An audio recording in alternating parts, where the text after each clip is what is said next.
हिंदू धर्म में नारियल का विशेष महत्व है। पूजा अनुष्ठान और हर शुभ और मंगल कार्य के आरंभ में नारियल फोड़ा जाता है। यह क्रिया वर्षों से चली आ रही है। क्या आप जानते हैं कि नारियल के जन्म के पीछे एक बड़ी ही रोचक कथा है। यह ऋषि विश्वामित्र से जुड़ी हुई है। आइए जानते हैं नारियल का जन्म का पौराणिक कथा। नारियल के जन्म की कहानी प्रतापी राजा सत्यव्रत से जुड़ी हुई है। ईश्वर पर अटूट विश्वास रखने वाले राजा सत्यव्रत को स्वर्गलोक का अलौकिक सौंदर्य सदा आकर्षित करता था। वर्षों से पितृलोक से स्वर्गलोक जाने की कामना उनके हृदय में दबी हुई थी, किंतु ज्ञान के अभाव में वे उसे यथार्थ रूप में परिणत नहीं कर पा रहे थे। एक बार राजा सत्यव्रत के राज्य में भयंकर सूखा पड़ा। इन स्थिति में राजा ने धन धान्य से अपनी प्रजा की भरपूर सहायता की।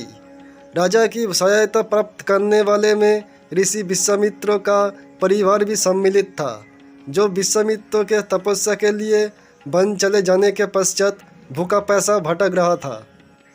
जब विश्वामित्र तपस्या से वापस आए तब राजा सत्यव्रत की भूरी भूरी प्रशंसा करते हुए उनके पत्नी ने उन्हें बताया कि कैसे उनकी अनुपस्थिति में उपजी विषम परिस्थितियों में राजा सत्यव्रत ने उनके परिवार की सहायता की। यह सुनकर ऋषि विश्वामित्र आभार व्यक्त करने राजा सत्यव्रत के दरबार पहुँचे। राजा सत्यव्रत ने उनका स्वागत और आदर सत्कार किया और उनके आने का कारण पूछा। ऋषि विश्वामित्र ने अपने परिवार की सहायता के लिए राजा का आभार व्यक्त करते हुए उन्हें वरदान मांगने को कहा। राजा सत्यव्रत ने अपने हृदय में दबी स्वर्ग जाने की कामना का वर्णन कर ऋषि विश्वामित्र से निवेदन किया कि यदि उन्हें वरदान देना ही है तो वरदान स्वरूप उन्हें स्वर्ग जाने का मार्ग बता दे। राजा को वरदान देते हुए विश्वामित्र ने अपने तेज और शक्ति से एक ऐसी मार्ग की निर्माण किया जो सीधा स्वर्ग को जाता था। सत्यव्रत उस मार्ग से स्वर्ग के द्वार तक पहुंच गए, किंतु जैसे ही उन्होंने स्वर्ग के भीतर प्रवेश किया, देवराज इंद्र ने उन्हें धक्का दे दिया। सत्यव्रत पृथ्वी लोक पर आ गिरे। उन्होंने देवराज इंद्र की धृष्टता का वर्णन जब विश्वामित्र से किया तो वे अत्यंत क्रोधित हुए और देवताओं के पास पहुँचे।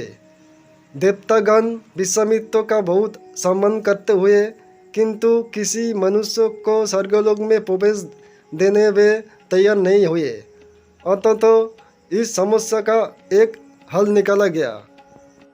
ऋषि विश्वामित्र ने पृथ्वीलोक और स्वर्गलोक के मध्य एक खड्ड स्वर्गलोक का निर्माण करवाया, जो राजा सत्यव्रत के लिए था। देवताओं को इसमें कोई आपत्ति नहीं थी। राजा सत्यव्रत भी प्रसन्न थे, किंतु नए स्वर्गलोक के संबंध में ऋषि विश्वामित्र चिंतित थे। उन्हें डर था कि कहीं तेज हवा के झोंके से उनका बनाया स्वर्गलोक डगमगा न जाए।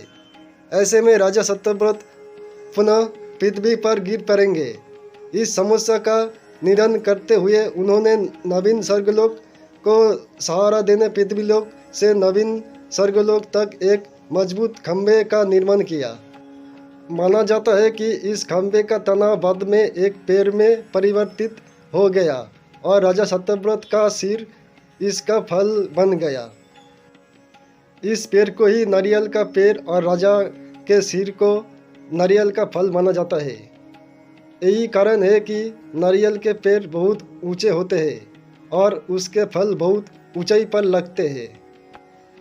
कथानुसार पृथ्वीलोक और स्वर्गलोक के मध्य लटके होने के कारण राजा सत्यव्रत को न इधर का न उधर का उपाधि दी गई। यह थी नारियल के जन्म की रोचक कहानी।